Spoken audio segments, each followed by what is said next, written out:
네, 월요일 경제읽기 경제 돋보기죠. 김방희 생활경제연구소장과 함께합니다. 어서 오십시오. 네, 안녕하세요. 안녕하십니까. 집 얘기로 시작하시죠.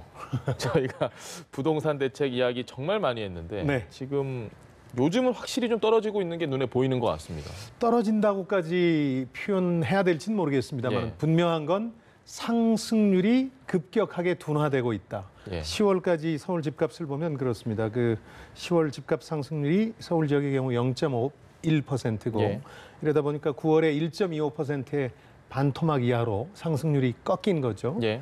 그리고 이제 지방은 그동안 떨어지고 있었잖아요. 예. 0.04% 떨어지던 게 0.02%로 하락률이 반토막이 났습니다. 지방. 그러니까 하락폭이 좀 줄어들고 있으니까 서울과 지방의 분위기가 확 달라지고 있는 거죠. 예. 재밌는 건 제2의 서울이라는 얘기까지 있었던 부산, 울산 같은 곳이 예. 이제 하락세로 전환이 됐고 그동안 이제 주목받지 못했던 광주, 대전, 대구 같은 지방 광역시가 이제 상승세로 전환됐어요. 그래서 어떻게 보면 이상적인 시나리오지 않나요? 그렇습니다. 맞아? 서울과 지방 그리고 지방 간의 양극화가 어느 정도 완화되고 있다. 이러다 보니까 이제 9.13 대책이 확실히 효과를 발휘하고 있다. 이런 분석들이 나오고 있는 거죠. 알겠습니다. 이런 와중에 뭐 좀 찬물을 끼얹는 질문일 수도 있는데요. 비싼 집과 싼 집의 가격 차는 여전히 더 벌어지고 있다라는 이런 분석들도 있습니다. 5분위 배율이라는 이제 지표가 등장했는데 이게 예. 뭐냐면 소득도 이제 이런 표현을 쓰는데 집값 중에 상위 20%가 있을 거 아니겠습니까? 예. 좋은 집들 그리고 하위 20%를 비교해서 몇 배나 가격 차가 나느냐 이걸 따지는 겁니다. 근데 이제 서울의 경우는 다행스럽게도 이게 조금 떨어졌어요. 강남 집값이 주춤하니까 강남이 치고 나가는 데 아니겠습니까? 예. 그러다 보니까 이 배율이 좀 떨어졌는데 지방 같은 경우는 아까 말씀드린 지방광역시가 이제 고가 주택들이 가격이 뛰면서 이 배율이 벌어졌어요. 5배를 넘어서서 7년 만에 최고치를 기록했다 이런 보도들이 나오고 있는데 이 얘기는 이렇게 이해하시면 될 것 같아요. 아까 말씀드린 광주, 대전, 대구 같은 곳도 서울의 강남 지역처럼 비싼 집값을 데는 또- 주도하는 지역이 생겨났다. 아. 이렇게 봐야 될 것 같아요. 알겠습니다. 그래서 요즘 뭐 주택 양극화 이런 표현까지 등장하고 있습니다. 지방에서도. 알겠습니다. 네, 싼 집, 비싼 집이 생겼다는 거 더 차이가 많이 난다는 네. 점은 좀 우려가 되지만 전체적으로 그래도 부동산 시장은 잡히고 있다. 이렇게 지금 이야기를 봐야 되겠죠. 해주셨는데 예. 정부가 규제 보따리들을 많이 내놓지 않았습니까? 그중에 어떤 규제가 좀 효과를 발휘했다고 보시는지요? 당초 예상은 종부세가 효과를 발휘할 거라고 봤는데 지금 와서 보니까 예. 가장 강력한 규제는 역시 대출 규제였습니다. 대출 규제. 그러니까 집 한 채 이상 가진 사람들은 사실상 이제 주택담보대출 받아서 집을 사는 길이 봉쇄된 거니까. 예. 물론 이제 한 채 가진 분들 가운데도 불가피한 걸 입증하면은 받을 수는 있습니다만은 이게 까다롭고 쉽지 않다 보니까 봉쇄되다 보니까 이게 큰 영향을 미친 것 같고요. 이제 즉 실수요자들만 집을 사라. 뭐 이렇게 되다 보니까 사실상 부동산이 안정기에 접어들었는데 바로 이 대출 규제로 인한 효과를 말씀드리면서 얘기하고 싶은 게 예. 이 대출 규제를 영원히 할 수는 없는 거거든요. 그런 점에서 보면 이 집값 안정세가 영구적인 건 아니고 한시적이다. 한시적이다. 이렇게 봐야 되겠죠. 집값 안정에 대출이 가장 큰 역할을 한 것 같긴 한데 네. 대출 규제, 주택담보대출 같은 게 강화되면서 다른 대출도 좀 여러 가지 압박을 받는 것 같습니다. 그렇습니다. 주변에서 야, 빨리 지금이라도 대출 받아야겠다라는 분들이 참 많은 것 같아요. 막차 대출이라고 예. 요즘 많이들 받으시는 것 같아요. 그래서 집 한 채 이상 가진 분들이 이제 주택담보대출 자체를 원천 봉쇄 당하다 보니까 이제 또 한 가지 이제 대출 규제가 10월 31일부터 시작이 되거든요. 예. DSR이라고 이제 많이 보도들이 됐을 텐데 총부채 상환 비율이라는 거. 그러니까 내 빚 이자로 얼마를 내 소득에서 쓰고 있느냐. 그러니까 100원 벌어서 70원 이상을 빚 원리금 갚는데 쓰고 있다면 위험하다고 보는 거예요. 모든 대출을 다 합친 거죠. 다 합친 겁니다. 예. 그래서 주택담보대출뿐만 아니라 마이너스 대출이라든가 이런 것들을 다 포함해서 70% 이상을 15% 미만으로 줄이겠다는 거죠. 그러다 보니까 아무래도 이 강력한. 소득을 증빙하기 어렵거나 혹은 예. 과거에 소득을 조금씩 줄여서 신고해온 자영업자라든가 이제 고소득 전문 직종 청년층들이 바로 이제 대출에서 타격을 받고 있는 거죠. 예. 재미있는 건 아까 말씀하신 것처럼 그러다 보니까 막차 대출 심리가 확 발동해가지고요. 10월 들어서 이 개인 신용 대출이 확 늘었어요. 이제 언제 이게 끊길지 모르니까 마지막 가능할 때. 차라도 한번 타보자. 그래서 2조 원 정도가 이제 9월에 늘었더군요. 그래서 100조 원을 돌파해서 예. 상당히 그 막판 이 막차 대출 심리가 커졌다는 걸 확인할 수 있는데요.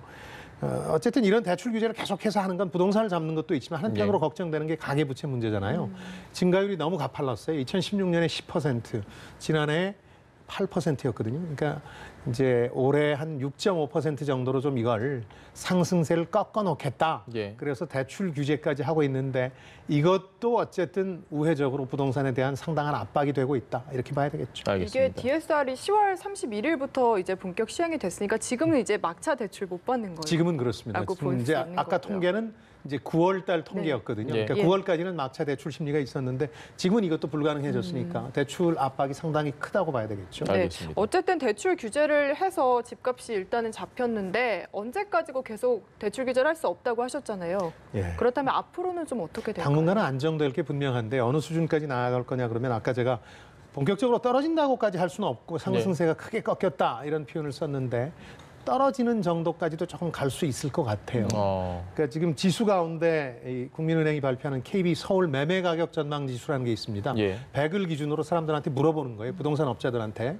오를 것 같아요, 떨어질 것 같아요. 근데 100이 넘어가면 오를 것 같다는 건데 이게 예. 97.3이 나왔거든요. 최근 수치가. 그러니까 떨어진다고 보는 시각들이 있기 때문에 실제로 시장에서는 이제 자기 실현적 예언이라 그래서 떨어지거든요. 그렇게 되면 이게 이제 5월 예언한 대로 이후에 움직이는 그렇습니다. 5월 이후에 이제 처음인데 재밌는 건 5월부터 실제로 집값이 많이 뛰었었잖아요. 급등했죠. 예, 5월에 0.2% 오르다 9월에 1.25%까지 올랐던 건데 예. 그게 지금 반토막이 나기 시작한 건데 이 상승률 자체가 앞으로 연말까지는 조금 더 떨어지는 수준까지도 갈 수 있는데 문제는 아까 말씀드린 것처럼 이게 이제 영구적인 게 아니라 한시적이기 때문에 네.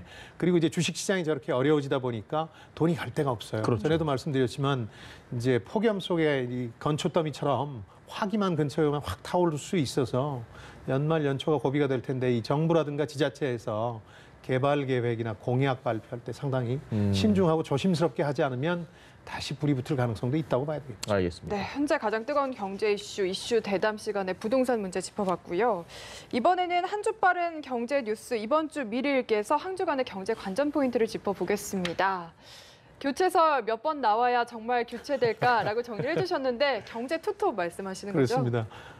등소평은 죽기 전까지 8번 사망설이 언론에 보도됐다고 그래요. 근데 교체설도 지금 이미 이제 한 언론에서 크게 보도해서 됐고 최근에 다시 나오고 있죠. 예. 근데 한 2번 정도가 나온 셈인데 지금까지 확인된 건 이겁니다. 청와대는 아직 결정된 바가 없다는 게 공식적인 입장이고요. 예. 뭐 이 당사자인 두 사람은 인사권자의 결정이라거나 혹은 뭐 책임지라면 책임지겠다 하는 입장들을 보이고 있습니다. 근데 종합해 보면 이번에 언론에 보도된 것도 후임에 대한 인사 검증 때문에 이제 그게 계기가 돼서 보도가 됐는데요. 예. 예. 검토는 분명히 하고 있는 것 같아요. 근데 시기가 문제일 텐데 워낙 경제가 어려운 데다가 뭔가 변화가 필요한 시점이니까 하기는 하는데 언제로 하느냐인데 제가 보기엔 이제 예산안 처리 문제가 좀 남아 있어서 이걸 이제 후임자한테 물려주기가 좀 어려운 부분이 있어서 이걸 좀 정리하는 대로 이제 연말 가까이 가서 이제 하지 않겠느냐 하는 게 제 관측인데 분명한 거는 이제 과거 이제 언론에서 보도될 때만 해도 전혀 사실무근이다 이런 표현들을 썼는데 이번에는 검토는 하고 있는 게 분명한 것 같습니다. 다만 시점이 문제가 된다 그렇게 보겠습니다. 알겠습니다. 경제 투톱이 모두 어쨌든 교체가 될 거라는 이런 이야기가 나오는 건 그만큼 지금 경제 상황이 좋지 않을 뿐더러 뭔가 소득주도 성장 자체에 대해서 좀 변화가 필요한 게 아니냐라는 인식도 분명히 있는 것 같습니다. 사람이 바뀌면 정책 기조도 바뀔 수 있다고 보십니까?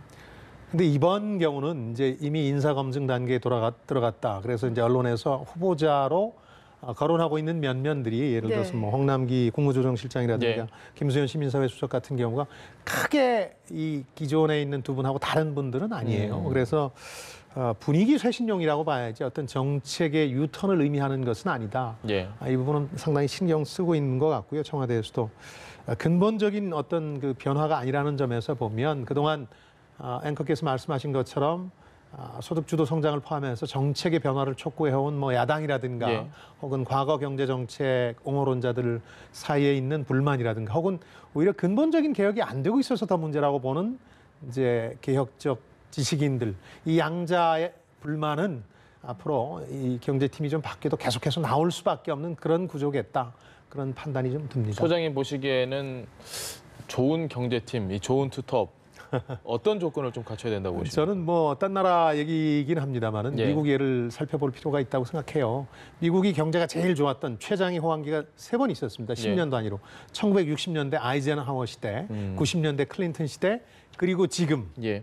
트럼프의 시대라기보다 역사는 아마 오바마의 시대라고 기억할 겁니다. 오바마가 네. 차려놓은 밥상에 예. 수저를 얹은 거니까요. 근데 이 세 시기의 공통점은 대단한 경제 관료가 경제팀을 이끌어서 이렇게 된 게 아니고요. 뭐 90년대는 앨런 그린스판이라는 예외적인 경우가 있긴 합니다만 대부분 여러 경제팀들이 이끌었는데 호황을 이끌었거든요.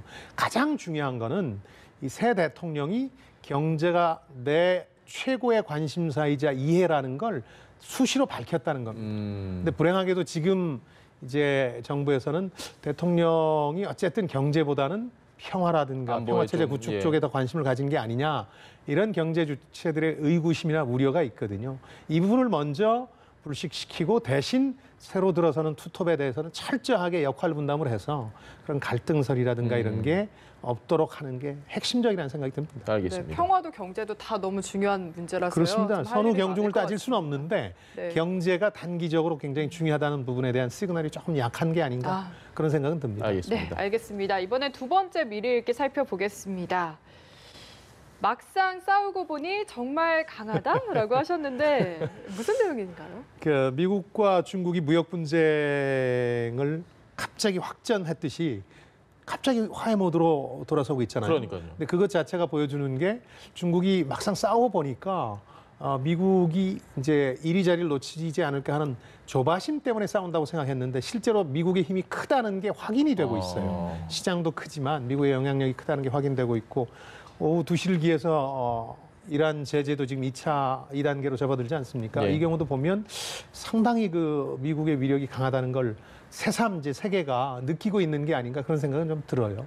미국과 중국 보면 정말 이거 언제까지 가지라고 생각을 했는데 말씀하신 대로 요즘 분위기는 이거 극적 타결도 가능할까 싶은데 이게 혹시 뭐 미국 중간 선거 때문이다 뭐 이런 이야기도 있는데 그 원인이 어디 있다고 보십니까? 양쪽을 다 봐야 될 것 같은데, 예. 그러니까 이제 직접적인 계기가 됐던 건 화해 무드를 찾기 시작한 건 두 사람의 통화였잖아요. 예. 근데 그 통화가 이루어지기 전에 양쪽에서 벌어진 일을 좀 볼 필요가 있는데 중국에서는 그 등소평의 아들인 등소평이요. 정구팡이 이제 주제를 좀 알아야 된다는 비판을 하지 강하게 않았습니까? 얘기했죠. 이 얘기는 뭐냐면 미국하고 싸워서 우리한테 득될 게 뭐냐 이런 불만이었는데 그런 목소리가 분명히 있으니까 그 사람이 대변한 거거든요. 그리고 말씀하신 것처럼 미국 쪽에서는 중간 선거를 앞두고 뭔가 실리를 챙기는 모습을 보여야 되니까 지금 남은 관심사는 이겁니다. 이게 중간 선거를 앞둔 립 서비스에 불과한 거냐? 예. 그러니까 중간 선거 끝나고 나서 더 치열하게 싸우는 다시 거냐? 또, 아니면 예. 이제 실제로 중국이 위신이 좀 손상당하는 한이 있더라도 자신들의 피해를 우려해서 그 내부적인 목소리를 감안해서 이제 조금 양보안을 들고 나오는 거냐? 이게 이제 굴복이라고 핵심적인 표현하기는 좀 심한 거죠. 그건. 그렇죠. 아직 뭐 굴복이라는 표현까지 있을 정도는 아니니까요. 예. 그래서 이제 이번 달에 있을 아르헨티나에서 열리는 주요 20개국 G20 정상회담에서 두 사람이 따로 만나느냐, 예. 그리고 그 자리에서 중국의 약간의 양보를 담은 합의를 이뤄내느냐, 이게 이제 관전 포인트라고 해야 되겠죠. 알겠습니다. 어쨌든 뭐 지켜봐야겠지만 이번에 합의를 이뤄내더라도 이건 또 언제든지 불거질 수 있는 그럴 문제가 수도 아닐까 있습니다. 싶은데요. 정치적 어떤 이슈가 돼가지고요. 이게 영원히 잠복한 이슈는 아니고 이제 합의가 되더라도 또 이제 생길 수 있겠죠. 알겠습니다. 네, 알겠습니다. 그리고 조금 전에 언급을 해주셨는데요. 네. 이 대이란 2차 제재가 조금 전부터 시작이 됐습니다. 음. 우리나라는 다행히 빠진 것 그 같더라고요. 외신 보도는 그렇게 예. 나와요. 미국 정부가 공식적인 발표를 한 건 아직은 아닌데 네. 외신 보도가 기정사실화 하고 있으니까 뭐 믿어도 될 것 같은데 8개 나라에 대해서 예외를 인정하기로 했는데 우리도 이제 일본과 함께 포함됐다는 소식인데요. 이걸 포함해서 이번 2차 제재가 경제적으로 의미가 있는 게 뭐냐면 원유하고 천연가스라는 이란의 목줄 같은 거잖아요. 예. 미국은 이제 북한을 통해서 이 압박의 힘을 느꼈고 또 이번에 과시하려고 하는 거고.